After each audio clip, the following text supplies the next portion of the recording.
சேலம் தீவட்டிப்பட்டி அருகே வயதான தம்பதியை அடித்துக் கொன்று நகைகள் கொள்ளையடிக்கப்பட்ட சம்பவம் சோகத்தை ஏற்படுத்தியுள்ளது. கொலைகார கொள்ளையர்கள் சிக்குவார்களா?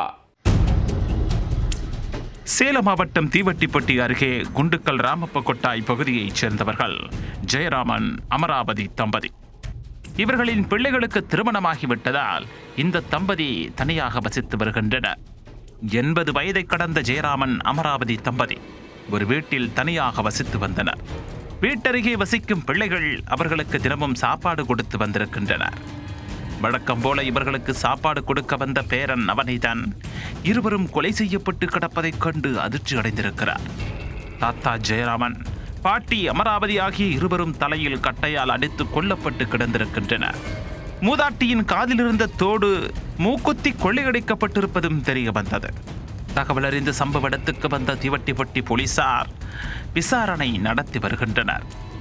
சேலம் சரக டிஐஜி சந்தோஷ்குமார், மாவட்ட காவல் கண்காணிப்பாளர் குத்தாலிங்கம் ஆகியோர் சம்பவ இடத்தில் நேரில் ஆய்வு செய்தனர். கைரேகை நிபுணர்கள் மற்றும் மோப்பனாய் வரவழைக்கப்பட்டு ஆதாரங்கள் சேகரிக்கப்பட்டு தீவிர விசாரணை நடத்தப்பட்டு வருகிறது.